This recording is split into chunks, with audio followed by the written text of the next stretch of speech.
Muling naging sentro ng usapan sa mundo ng showbiz ang isang aktor na dating tinalikuran ng ABS-CBN upang subukan ang panibagong landas ng ibang network.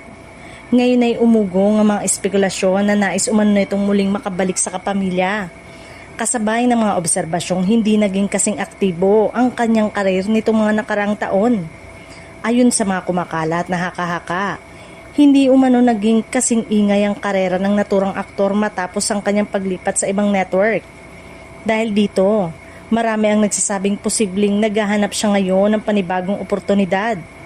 Gayunpaman, wala pang inilalabas na opisyal na pahayag ng aktor o ang ABS-CBN tungkol sa posibilidad ng kanyang pagbabalik. Kaya naman nananatiling espekulasyon lamang ang mga usap-usapan.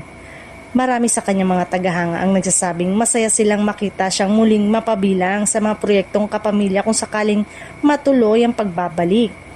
Naniniwala silang marami pa siyang maiaalok bilang isang mahusay na aktor. May ilan ding netizen na naniniwalang hindi pa ang network ang sukatan ng tagumpay ng isang artista, kundi ang kalidad ng mga proyektong kanyang ginagawa at sinusuportahan ng kanyang mga tagahanga. Habang wala pang opisyal na anunsyo, patuloy na sinusubaybayan ng publiko ang anumang balitang may kaugnayan sa naturang aktor.